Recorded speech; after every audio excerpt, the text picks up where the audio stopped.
ഔലിയാക്കളൊന്ന് പഠിപ്പിച്ചു, നമ്മൾ മറ്റെന്തോ ചെയ്യുന്നു. എന്തർത്ഥമാണതിനുള്ളത്? എന്തർത്ഥമാണതിനുള്ളത്? ഗൗരവമായി നമ്മൾ ചിന്തിക്കുവിൻ. ബഹുമാന്യനായ ഷെയ്ഖ് ജീലാനി തങ്ങളുടെ ജീവിതത്തിൽ സന്തോഷവും സന്താപവും ഇടകലർന്നു വരുന്ന ഓരോ സത്യവിശ്വാസിക്കും മാതൃകയാണ്. ഓരോ സത്യവിശ്വാസിക്കും മാതൃകയാണ്. നമ്മൾ കേട്ടിട്ടുണ്ടാകുമല്ലോ ഒരു സംഭവം. ഷെയ്ഖ് ജീലാനി തങ്ങൾ പ്രിയപ്പെട്ട മുരീദന്മാരെ പിടിച്ചിരുത്തി ദർസ് നടത്തുകയാണ്. മഹാനവറുകൾ ദർസ് നടത്തുകയാണ്. ഈ സമയം ഒരു മനുഷ്യൻ ദർസിനുള്ളിലേക്ക് ഓടിക്കേറി വന്നു. എന്നിട്ടിങ്ങനെ വിളിച്ചു പറയുന്നു, ബഹുമാന്യനായ ഷെയ്ഖ് ജീലാനി തങ്ങളെ, നമ്മുടെ നാട്ടിൽ നിന്നും കച്ചവടത്തിനു വേണ്ടി പോയ നമ്മുടെ കപ്പൽ, അതിൽ ഷെയ്ഖ് ജീലാനി തങ്ങളുടെ കച്ചവട ചരക്കും സമ്പത്തും ഉൾപ്പെടെ ഉണ്ടായിരുന്നു. ഔലിയാക്കൾ എന്ന് പറഞ്ഞ് ചുമ്മാ ദിക്റും സ്വലാത്തുമായിട്ട് ഇങ്ങനെ ദുനിയാവുമായിട്ട് ഒരു ബന്ധമില്ലാതെ ജീവിക്കലൊന്നും ആയിരുന്നില്ല. കച്ചവടം ചെയ്യുമായിരുന്നു ഷെയ്ഖ് ജീലാനി തങ്ങൾ. അങ്ങനെ പോയ കപ്പൽ കോടിക്കണക്കിന് രൂപയുടെ ലാഭവുമായിട്ട് മടങ്ങി വരുമ്പോൾ നടുക്കടലിൽ വെച്ച് നമ്മുടെ കപ്പല് തകർന്നു മുങ്ങിപ്പോയി. ഇത് ഗൗരവമായി ചിന്തിക്കണം. ജീവിതത്തിൽ ഒരു പ്രയാസത്തിന്റെ സന്ദർഭമാണ്. നമുക്കൊക്കെ ഉണ്ടാവും. ചിലപ്പോൾ ബിസിനസ് ഒന്ന് ഡിമ്മാവും, ഇല്ലെങ്കിൽ ചിലപ്പോൾ പെട്ടെന്ന് രോഗം വന്നു പോകും, ഇല്ലെങ്കിൽ പ്രതീക്ഷിക്കാത്ത എന്തെങ്കിലും ഒരു പ്രതിസന്ധികൾ നമ്മുടെ ജീവിതത്തിലേക്ക് കടന്നു വരും. ഇവിടെ എങ്ങനെ പെരുമാറണമെന്ന് പഠിപ്പിക്കുക അല്ലാഹുവിന്റെ ഔലിയാക്കൾ. ഷെയ്ഖ് ജീലാനി തങ്ങളോട് പെട്ടെന്ന് വന്നിട്ട് പറയാം, കപ്പൽ അങ്ങോട്ട് മുങ്ങിപ്പോയി. മഹാനവറുകൾ കണ്ണുകൾ അടച്ചു, തല കുനിച്ചിരുന്നു. അല്പസമയം കഴിഞ്ഞിട്ട് പറഞ്ഞു, അൽഹംദുലില്ലാഹ്, അല്ലാഹുവേ നിനക്കാണ് സർവസ്തുതിയും. വീണ്ടും ദർസ് തുടർന്നു. അല്പം കഴിഞ്ഞ് അതേ മനുഷ്യൻ ഓടി വരുന്നു, തങ്ങളെ തെറ്റുപറ്റി, തങ്ങളെ തെറ്റുപറ്റിപ്പോയി. മുങ്ങിയത് നമ്മുടെ കപ്പലല്ല, വേറെ ആരുടെയോ കപ്പലാ. നമ്മുടെ കപ്പല് ഒരു കേടുപാടുമില്ലാതെ അൽഹംദുലില്ലാഹ് ഈ നാട്ടിന്റെ തീരത്തണഞ്ഞിരിക്കുന്നു. അപ്പോഴും ഷെയ്ഖ് ജീലാനി തങ്ങൾ കണ്ണുകൾ ഇറുക്കിയടച്ചു, തന്റെ ഹൃദയത്തിന്റെ ഭാഗത്തേക്ക് തലകുനിച്ചു. അൽഹംദുലില്ലാഹ്, അല്ലാഹുവിനാണ് സർവസ്തുതിയും. ശിഷ്യന്മാർക്ക് ആകെ കൺഫ്യൂഷനായി.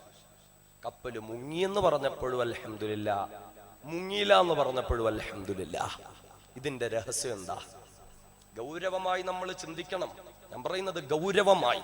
ഇതൊരു ഓർമ്മപ്പെടുത്തലേണ്ട സദസ്സ് മാത്രമാണ്. നമ്മുടെ ജീവിതവുമായി നമ്മൾ താരതമ്യം ചെയ്യണം. ഗൗരവമായി വിശുദ്ധ ഖുർആനും ഹദീസും പഠിപ്പിച്ച ഈ വിഷയങ്ങൾ കേട്ടിട്ട് നമ്മുടെ ജീവിതം എങ്ങനെയാണ് എന്ന് നമ്മൾ വിലയിരുത്തണം. ജീവിതത്തിൽ മാറ്റം വരുത്തണം. അല്ലാഹു തൗഫീഖ് നൽകുമാറാകട്ടെ. അല്ലാഹു തൗഫീഖ് നൽകുമാറാകട്ടെ. അതിന് നമുക്ക് സാധ്യമാകണം ഈ സദസ്സുകളിലൂടെ. അല്ലാതെ വെറുതെ ഇങ്ങനെ കുറച്ച് 10-15 ആളുകൾ കൂടെ എന്തെങ്കിലുമൊക്കെ പറയുക, കേട്ട് രസിച്ച്, അതിനല്ലല്ലോ ഇത്. അതിനു വേണ്ടിയിട്ടല്ല, മറിച്ച് നമ്മുടെ ജീവിതവുമായി ഒരു താരതമ്യ പഠനം, തുലനം ചെയ്തു നോക്കുക. ശിഷ്യഗണങ്ങൾ ചോദിച്ചു, ഉസ്താദ് ഇതെന്തേർപ്പാടാ? കപ്പല് മുങ്ങി, അതൊരു ദുഃഖ വാർത്തയാണ്, ഒരു പ്രയാസം നിറഞ്ഞ കാര്യ. അപ്പോഴും താങ്കൾ അൽഹംദുലില്ലാഹ് എന്ന് പറഞ്ഞു. നമ്മുടെ കപ്പലല്ല മുങ്ങിയത് എന്ന് പറഞ്ഞപ്പോഴും താങ്കൾ അൽഹംദുലില്ലാഹ് എന്ന് പറഞ്ഞു. ഇതിന്റെ ഗുട്ടൻസ് എന്താ? ഇതിന്റെ രഹസ്യം എന്താ? ബഹുമാനനായ ഷെയ്ഖ് ജീലാനി തങ്ങൾ തന്റെ ശിഷ്യഗണങ്ങളോട് പറഞ്ഞു, മക്കളെ, എന്റെ ഹൃദയത്തിൽ എന്റെ പടച്ച തമ്പുരാൻ ഞാനൊരു സ്ഥാനം കൊടുത്തിട്ടുണ്ട്. അല്ലാഹുവും ഞാനുമായിട്ടൊരു ബന്ധമുണ്ട്. എന്റെ മുന്നിലേക്ക് ആ മനുഷ്യൻ വന്നിട്ട് എന്റെ കപ്പൽ മുങ്ങി എന്ന് പറഞ്ഞപ്പോൾ, കോടാനുകോടി രൂപയുടെ നഷ്ടം എനിക്ക് വന്നെന്ന് പറഞ്ഞപ്പോൾ പെട്ടെന്ന് ഞാൻ എന്റെ ഹൃദയത്തിലേക്ക് നോക്കുകയുണ്ടായി. ജീവിതത്തിൽ ഒരു പ്രതിസന്ധി വന്നപ്പോൾ, ജീവിതത്തിൽ ഒരു പ്രയാസം കടന്നു വന്നപ്പോ, എന്റെ പടച്ചവനും ഞാനുമായുള്ള ബന്ധത്തിന് എന്തെങ്കിലും കുറവ് സംഭവിച്ചോ, എന്റെ പടച്ചവന് ഞാൻ ഹൃദയത്തിൽ കൊടുത്ത സ്ഥാനത്തിന് എന്തെങ്കിലും കുഴപ്പമുണ്ടായോ, ഞാൻ എന്റെ ഹൃദയത്തിലേക്കാണ് നോക്കിയത്. ഒരു പ്രയാസമുണ്ടെന്നറിഞ്ഞപ്പോ എന്റെ പടച്ചവനുമായുള്ള ബന്ധത്തിന്റെ ലെവലിലേക്കാണ് ഞാൻ നോക്കിയത്. അൽഹംദുലില്ലാഹ്, അൽഹംദുലില്ലാഹ്, ഇല്ല, ഒരു കുഴപ്പവും സംഭവിച്ചിട്ടില്ല. അപ്രതീക്ഷിതമായ ഒരു പ്രയാസം എന്റെ ജീവിതത്തിൽ വന്നപ്പോൾ എന്റെ പടച്ചവനുമായുള്ള ബന്ധത്തിനൊരു തകർച്ചയോ ഒരു കുറവോ അൽഹംദുലില്ലാഹ് അൽഹംദുലില്ലാ സംഭവിച്ചിട്ടില്ല. അതുകൊണ്ടാണ് ഞാൻ അൽഹംദുലില്ലാ പറഞ്ഞത്. എന്നാൽ അതേ മനുഷ്യൻ തന്നെ ഓടി വന്നിട്ട് ശൈഖ് തങ്ങള്, മുങ്ങിയത് താങ്കളുടെ കപ്പലല്ല, മുങ്ങിയത് താങ്കളുടെ കപ്പലല്ല, മറ്റാരുടെയോ കപ്പലാ മുങ്ങിയതെന്ന് പറഞ്ഞപ്പോൾ പെട്ടെന്ന് എന്റെ ജീവിതത്തിൽ ഒരു സന്തോഷം കടന്നു വരികയാണ്. നഷ്ടപ്പെട്ടു എന്ന് കരുതിയത് എന്റെ ജീവിതത്തിലേക്ക് തിരിച്ചു വന്നതാ. പെട്ടെന്ന് ഞാൻ എന്റെ ഹൃദയത്തിലേക്ക് നോക്കി, നഷ്ടപ്പെട്ടത് തിരിച്ചു കിട്ടി എന്നറിഞ്ഞപ്പോൾ അതേ എന്റെ ജീവിതത്തിൽ വല്ലാത്ത സന്തോഷം വന്നപ്പോൾ അപ്പോഴും ഞാൻ എന്റെ ഹൃദയത്തിലേക്ക് നോക്കി. എന്റെ പടച്ചവനും ഞാനുമായുള്ള ബന്ധത്തിന് എന്തെങ്കിലും കുറവ് സംഭവിച്ചിട്ടുണ്ടോ? ഇല്ല, ഒരു കുറവും സംഭവിച്ചില്ല. അൽഹംദുലില്ലാഹ്, അൽഹംദുലില്ലാഹ്. അല്ലാഹുവിനാണ് സർവസ്തുതിയും. ചിന്തിക്കണേ സഹോദരങ്ങളെ, സഹോദരിമാരെ, ജീവിതത്തിൽ ഒരു പ്രയാസം വന്നപ്പോ ശൈഖ് ജീലാനി തങ്ങള് അല്ലാഹുവുമായുള്ള ബന്ധത്തിലേക്കാ നോക്കിയത്. ജീവിതത്തിൽ പെട്ടെന്നൊരു സന്തോഷം വന്നപ്പോ അപ്പോഴും പടച്ചവനിലേക്കാ തിരിഞ്ഞത്. എങ്കിലും ഞാനും നിങ്ങളും ഒന്ന് ചിന്തിക്കണേ. ഔലിയാക്കളെ ആദരിക്കുന്നവരല്ലേ നമ്മള്, ഔലിയാക്കളെ ബഹുമാനിക്കുന്നവരല്ലേ നമ്മള്, അതിൽ ശൈഖ് ജീലാനി തങ്ങളെ വല്ലാതെ ഇഷ്ടപ്പെടുന്നവരല്ലേ നമ്മള്.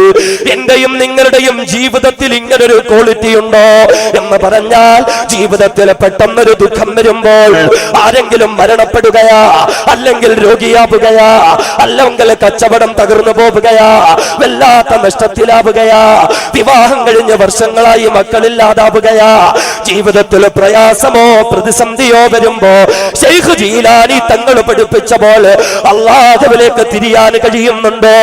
പടച്ചവനുമായി ബന്ധപ്പെടാൻ സാധിക്കുന്നുണ്ടോ? അതല്ല എങ്കിൽ ജീവിതത്തിൽ പെട്ടെന്നൊരു സന്തോഷം വരികയാ. വർഷങ്ങളായി മക്കളില്ലാതെ കാത്തിരുന്നു, പടച്ചവനൊരു കുഞ്ഞിനെ നൽകി. വർഷങ്ങളായി ഗൾഫിലേക്ക് പോകാതിരുന്നു, അൽഹംദുലില്ലാ വിസ ലഭിച്ചു. വർഷങ്ങളായി മകളുടെ കല്യാണം നടക്കുന്നില്ല, പെട്ടെന്നൊരു കല്യാണമായി. വർഷങ്ങളായി രോഗിയായി കിടന്നതാ, അൽഹംദുലില്ലാ രോഗം മാറി. വർഷങ്ങളായി കച്ചവടം നഷ്ടത്തിലാണ്, അൽഹംദുലില്ലാ ലാഭത്തിലായി. ഈ ഒരു സന്ദർഭത്തിൽ ശൈഖ് ജീലാനി തങ്ങൾ പഠിപ്പിച്ച പോലെ അല്ലാഹുവിലേക്ക് തിരിയാൻ നമുക്ക് കഴിയുന്നുണ്ടോ? എന്റെ പ്രിയപ്പെട്ട സഹോദരങ്ങള്, ഒരു സത്യവിശ്വാസിയുടെ ജീവിതത്തിൽ ഏറ്റവും വലിയ അത്ഭുതം എന്ന് പറഞ്ഞാൽ അതാണ്. ഏറ്റവും വലിയ അത്ഭുതം എന്ന് പറഞ്ഞാൽ അതാ. എന്റെ പ്രിയപ്പെട്ട സഹോദരങ്ങളെ, സഹോദരിമാരെ, ഔലിയാക്കളെ പറ്റി ചർച്ച ചെയ്യുമ്പോൾ എന്റെയും നിങ്ങളുടെയും ഏറ്റവും ആദ്യത്തെ ചർച്ച അത്ഭുത സിദ്ധികളെ പറ്റിയാണെങ്കിൽ, നമ്മുടെ മനസ്സിൽ കടന്നു വരുന്നത് അത്ഭുത സിദ്ധികളുടെ ചരിത്രങ്ങളാണെങ്കിൽ, ഹബീബായ മുത്ത് പഠിപ്പിച്ചില്ലേ, ഒരു വിശ്വാസിയുടെ ജീവിതത്തിൽ ഏറ്റവും വലിയ അത്ഭുതം എന്ന് പറഞ്ഞാൽ എന്താ? ഒരു വിശ്വാസിയുടെ ജീവിതത്തിൽ ഏറ്റവും വലിയ അത്ഭുതം എന്ന് പറഞ്ഞാൽ എന്താ? ആ അത്ഭുതം നമ്മുടെ ജീവിതത്തിലും കടന്നു വരട്ടെ. ആ അത്ഭുതം എന്റെയും നിങ്ങളുടെയും ജീവിതത്തിൽ ഉണ്ടാകട്ടെ. ഹബീബായ റസൂല് പറയുന്നു, അജബാ, എത്രയോ അത്ഭുതമാണ്, എത്രയോ അത്ഭുതമാ.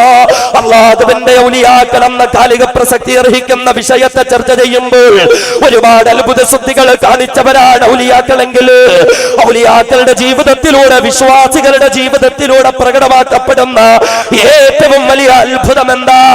ഏറ്റവും വലിയ അത്ഭുതം എന്താ? ഹബീബായ റസൂല് പറയുന്നു, അജബാ, അത്ഭുതമത്രേ, അത്ഭുതമത്രേ, അത്ഭുതമത്രേ. അജബല്ലി അംരിൽ മുഅ്മിൻ, ഒരു വിശ്വാസിയുടെ കാര്യം എത്രയോ അത്ഭുതമാ, ഒരു വിശ്വാസിയുടെ കാര്യം എത്രയോ അത്ഭുതമാ. വലൈസ ദാലിക ഇല്ലാ ലിൽ മുഅ്മിൻ, ഒരു വിശ്വാസിയെ കൊണ്ടല്ലാതെ അത് സാധിക്കുന്നതല്ല. വിശ്വാസിയെ കൊണ്ട് മാത്രം സാധിക്കുന്ന ഒരു അത്ഭുതത്തെയാണ് ഹബീബായ റസൂല് പറയുന്നെങ്കിൽ, എന്റെയും നിങ്ങളുടെയും ജീവിതത്തിൽ അത്ഭുതം കടന്നു വരട്ടെ. ഞാനും നിങ്ങളും ആ അത്ഭുതത്തിന്റെ മേഖലകളിലേക്ക് കടക്കുന്നവരാകട്ടെ. ഏതാണ് ആ അത്ഭുതം?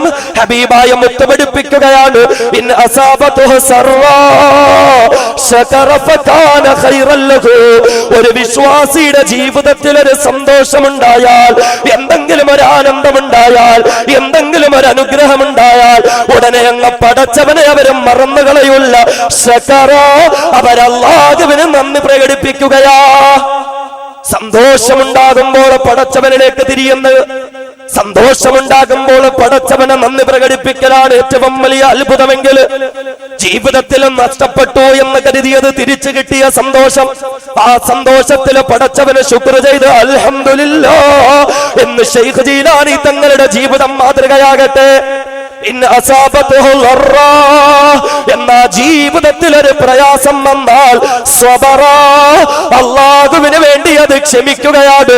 ആ ക്ഷമയാണ് ഒരു വിശ്വാസിയുടെ ജീവിതത്തിൽ ഏറ്റവും വലിയ അത്ഭുതമെന്ന് നബിയുനാ മുഹമ്മദ് മുസ്തഫ.